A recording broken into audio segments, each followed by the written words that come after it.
জয় ঠাকুর। শ্রী শ্রী রামকৃষ্ণ পুঁথি চতুর্থ খণ্ড থেকে আমাদের পাঠ চলছে।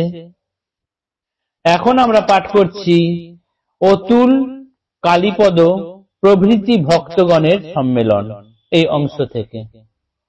আজ আমরা পাঠ করব পৃষ্ঠা সংখ্যা 481 থেকে 482 পর্যন্ত।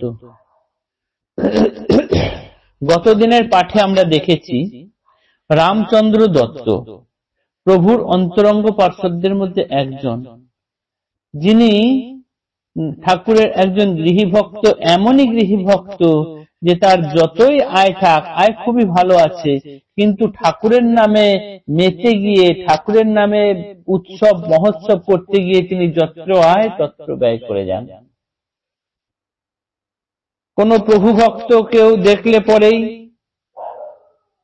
তার যদি যে কোনো রকম কিছু অর্থের প্রয়োজন হয়, যা কিছু হয় তাকে দিয়ে যাচ্ছেন। ক্ষুধাতুরকে সঙ্গে সঙ্গে অন্ন দিচ্ছেন, বস্ত্রহীনকে বস্ত্র দিচ্ছেন। এমতাবস্থায় তিনি যা আয় করছেন সমস্ত কিছুই দান করতে করতে হাত খালি হয়ে যাচ্ছে, হাতে থাকছে না কিচ্ছু। যদিও বা কখনো কিঞ্চিত জমা হয়ে যায়, তখনই তিনি ঠাকুরের উৎসব করতে শুরু করেন। এই রকমই একটি উৎসব মুখর দিন হলো এই গত দিন যা পাঠ করলাম সেইটি। সেই দিনে ঠাকুর রামচন্দ্রের বাড়িতে হাজির হয়েছেন। ঠাকুর হাজির হয়েছেন, উৎসব আজ মহা উৎসবে পরিণত হয়েছে। সেইখানে হরিশ আছেন, রাখাল, লাট্টু, মনমোহন, দেবেন্দ্র, নরেন্দ্র মানে ছোট নরেন্দ্র, নিত্য নিরঞ্জন, ভুটেকালী, বলরাম, সুরেন্দ্র, হুটকো গোপাল, কেদার চাটুর্যে, বিজয় গোস্বামী, এরকম কে নেই? সমস্ত প্রভুর যে ভক্তগণ, সেই ভক্তের ছড়াছড়ি, তার মধ্যে কে নেই?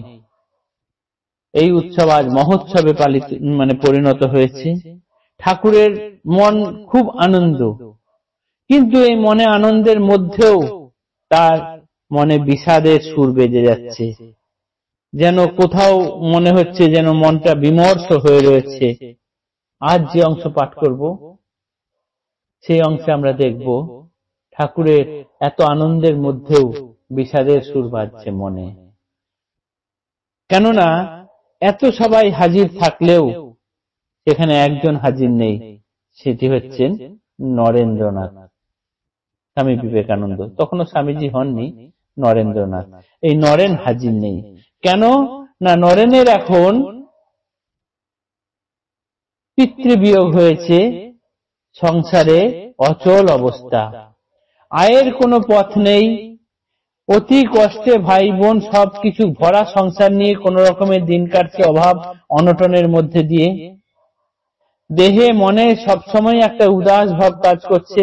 রাস্তা দিয়ে যখন চলছেন তখন কোনো হুঁশ থাকছে না, গায়ে গাড়ি এসে উঠে পড়ছে। এইসব কথা চিন্তা করতে করতে তার মধ্যেও তার উচ্চ চিন্তা ভাবনা মনে আছে। সেসবের কারণে সর্বদাই একটা মাথা যন্ত্রণা ভাব। ঘরের মধ্যে সবসময় দরজা বন্ধ করে দিয়ে বসে থাকেন, বাইরে বড় বেশি একটা বের হন না। একমাত্র তত্ত্ব কথাই ভালো লাগে, আর অন্য কোনো কথা ভালো লাগে না। অন্য কারোর সাথে সঙ্গও ভালো লাগে না, কারোর সাথে থাকতেও ইচ্ছা করে না, সবসময় ঘর বন্ধ করে থাকছেন। ঠাকুর একে তাকে সবাইকে জিজ্ঞাসা করতেন, হ্যাঁ নরেনের বাড়ি কার বাড়ি নরেনের কাছে আছে বলতে পারো? এরকম করে যাকে তাকে পারছেন জিজ্ঞাসা করছেন, আর বলছেন যদি ওকে একটু আনতে পারো। এই শুনে কেউ একজন গিয়েছেন নরেনকে বলতে, কিন্তু নরেন আসতে রাজি হননি। আমার মাথার যন্ত্রণা করছে, আমি যাব না বললেন। ঠাকুরের কাছে এই কথা পৌঁছালো। ঠাকুর সঙ্গে সঙ্গে কি করলেন না, দেবেন্দ্রকে পাঠালেন। দেবেন্দ্রের সঙ্গে নরেন্দ্রের খুব সখ্যতা। এই দেবেন্দ্রের কথাটা আর নরেন ফেলতে পারল না। নরেন দেবেন্দ্রের সঙ্গে এই রামচন্দ্রের বাড়িতে এসে হাজির হলেন, যেন ঠাকুরের 16 কলা পূর্ণ হলো। এইবার রামচন্দ্রের বাড়িতে সবার উপস্থিতি, ঠাকুরের আর যেন আনন্দ ধরে না। ঠাকুর তখন নরেনকে জিজ্ঞাসা করলেন যে এতদিন আসনি কেন, আর এখন কেমন আছো বলো। ঠাকুরকে দেখে নরেন বললেন মাথার যন্ত্রণার কথা। সেই মাথার যন্ত্রণায় বললেন, কই মাথা আনো তো দেখি। মাথায় হাত দিলেন, ব্যথার উপশম হয়ে গেল। যেন মহৌষধি দিলেন তাকে। এইবার এই ব্যথা কমে যাওয়ার পর নরেন্দ্রনাথ বলছেন যে আমাকে এবার কিছু খাবারের জোগাড় করে দিন, কিছু আনুন, আমি খাবো, ভোজন করার কিছু ব্যবস্থা করুন। সঙ্গে সঙ্গে খবর গেল অন্তঃপুরে। রামচন্দ্র দত্ত তিনি খাবারের ব্যবস্থা করলেন, সেই খাবার এলো। ঠাকুর কি করলেন, সেই খাবারের অগ্রভাগ থেকে সামান্য অংশ 2 আঙুলের চিমটি দিয়ে তুলে নিয়ে নিজে ভোজন করলেন, প্রসাদ করে দিলেন। সেই প্রসাদই খাবার নরেন খেলেন। আজ এই অংশটুকুই পাঠ করছি। পাঠ পৃষ্ঠা সংখ্যা 481 থেকে 482। শ্রীবয়ানে সকলের নয়নের বাসা, লুব্ধ মন শ্রীবচন সুধা পান আশা। কিন্তু আজি এক বিন্দু নহে বরষণ, আপনি আনন্দময় বিমরস মন। তাহার কারণ মন শুনো সাবধানে, প্রাণের অধিক প্রিয় নরেন্দ্র বিহনে। এ সময়ে নরেন্দ্রের সংসার অচল, অবস্থা শুনিলে ঝরে পাষাণেতে জল। অতি কষ্টে যায় দিন দরিদ্রের বাড়া, পোষ্যবর্গ ভাই বোন এক ঘর ভরা। খাতির নাহিক যদি এত অনাটন, ভগবানে একটানে ধাবমান মন। দেহে মন কদাচন উদাস শরীরে, পথে যেতে নাহি হুঁশ গায়ে গাড়ি পরে। তত্ত্ব চিন্তা শীলতার প্রভাবে কেমন, নিদারুণ শিরঃ পীড়া উদয় এখন। বড়ই যাতনা তায় সহ্য নাহি হয়, নানা প্রতিকার তবু উপশম নয়। তত্ত্ব চিন্তা মহাবায়ু প্রবল যখন, মন ঘুরি পরিহরি শরীর ভবন।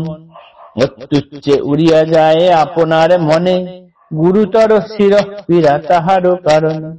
দ্বার বন্ধ করি ঘরে অবিরত বাস, বিশ্বত আন কথা আন সহবাস। বিমরস মনে তাই শ্রীপ্রভু আমার, নরেন্দ্র বিহনে তাঁর সকলই আধার। জনে জনে সকলেই কন প্রভুরায়, নরেন্দ্রের কাছে বাড়ি নরেন্দ্র কোথায়। একে আজ্ঞা শতধায় যায় ছুটে ছুটে, আনিতে নরেন্দ্রনাথ প্রভুর নিকটে। নরেন্দ্র নারাজ তাই কহেন উত্তরে, মাথায় বেদনা ইচ্ছা নাই যাইবারে। 12টা আসিলে পরে প্রভুর গোচর, দুঃখের নাহিক সীমা বিষণ্ণ অন্তর। কাকুতি পূরিত ভাস বিষণ্ণ বয়ানে, প্রভুদেব পাঠাইয়া দিলা অন্য জনে। দৈত্য কর্মে এইবারে নরেন্দ্রের গতি, দেবেন্দ্রে নরেন্দ্রে দুয়ে বড়ই প্রীতি। বুঝাইয়া বিধিমতে আনিলেন তাই, রামের আবাসে যেথা প্রভুদেব রায়। আনন্দে উথলা হৃদি নরেন্দ্রে দেখিয়া, জিজ্ঞাসা করেন প্রভু হাসিয়া হাসিয়া। আইস নিকটে মোর দেখি কি রকম, মাথায় উদয় পীড়া যাতনা বিষম। এত বলি শিরদেশে পরশন করি, মহৌষধি কইলা দান ত্রিতাপ নিবারি। পীড়ায় পাইয়া শান্তি কহেন তখন, আনাইয়া দাও কিছু করিব ভোজন। এত খিদে, এত অভাব অনটনে আছেন স্বামীজি, ঠাকুরের কাছে এখন এসে তিনি সহজ সরল ভাবে বলছেন কিছু আনিয়ে দাও, একটু খাবো। ভাবা যায়? তখনই প্রেরণ বার্তা হয় অন্তঃপুরে, সেবা আয়োজনে ব্যস্ত রামের গোচরে। ভক্তি ভরে ভক্তরাম পাঠান সত্তর, থালে ভরা নানা দ্রব্য প্রভুর গোচর। অঙ্গুলের অগ্রভাগ লয়ে, দিলেন আগোটা থাল নরেন্দ্রে ডাকিয়ে। এইবার এই খাবার খেয়ে নরেন্দ্র একটু ধাতস্থ হলেন। আজকের দিনের জন্য ঠাকুরের এই রামচন্দ্রের বাড়িতে মহোৎসবের ইতি হলো আর কি। আজ পাঠ এই পর্যন্তই থাকলো। আগামী দিনে পরের অংশ পাঠ করব। জয় ঠাকুর, নমস্কার।